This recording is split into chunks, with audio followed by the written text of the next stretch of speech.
You haven't heard much from me in a while, and that's okay. I've been a little busy.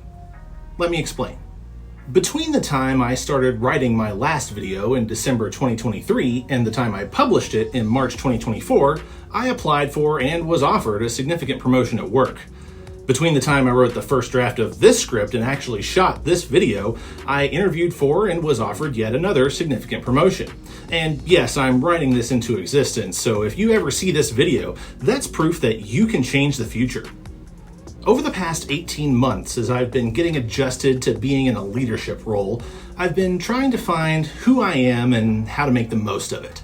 I've mentioned on this channel before that I don't want to be a content creator full-time, and I obviously have succeeded at that goal. That leads me to this channel and what happens here. I really do have a true passion for broadcasting and believe in the power of education, so I have been writing and producing these videos on my own in my spare time to spread my knowledge and enthusiasm about the profession of broadcast engineering. I am not giving up on creating video content about broadcasting, but in the spirit of authenticity, I'm going to focus on a more cinema verite style of less polished videos about things I really care about in broadcast technology. And I'll go ahead and tell you, I do not plan to stick to a schedule. I've also recently added a sort of blog functionality to my website, so I'll also be writing more. There's even an RSS feed you can subscribe to. In case you're not aware of my professional background, I spent 15 years working in some sort of IT role. Network engineering and administration, website development, end user support, systems administration. I even made house calls.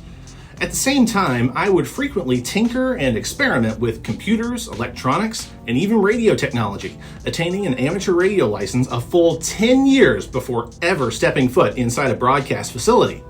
I spent the last 9 years of my pure IT career in public K-12 education, an environment where you learn to be very resourceful and creative at solving problems. When I came into broadcast engineering in 2021, it was clear that I knew the IT side of things and I understood the RF side of things, so I could work a lot of magic where those two realms meet. As it turns out, this is prime time for rapid evolution in broadcast technology, and a generational change in broadcast engineering is well underway, with actual IT people entering the field.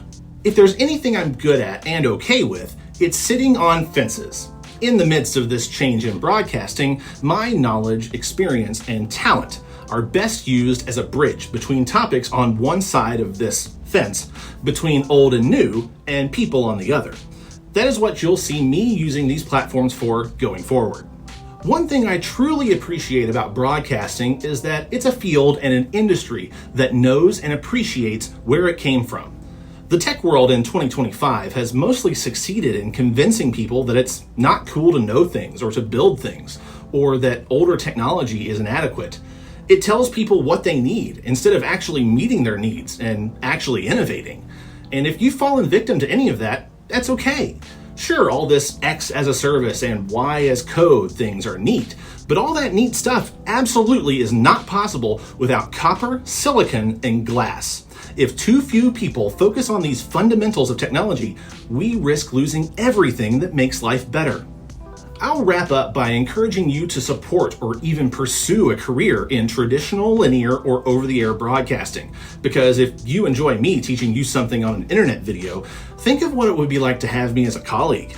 Complete strangers have told me to my face that I inspired them in some way in their broadcasting career. And in some ways, I feel unworthy. I'm just a guy who does what he loves, and I had to put some excess love into sharing what I do with people. It gives a new understanding of the phrase, my cup runneth over, so to speak.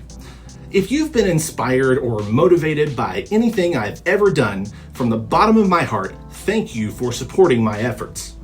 With that, while I won't be as visible, I'm not going away.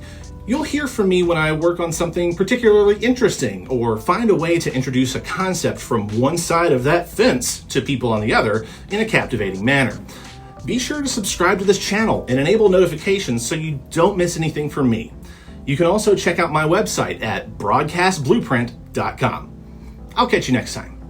If I tell you one thing, it's be authentic. I might have a fancy job at the corporate level in broadcast technology leadership, but I'm still a consummate mid-2000s nerd, and I will drink a can of balls from time to time. So, yeah, be authentic.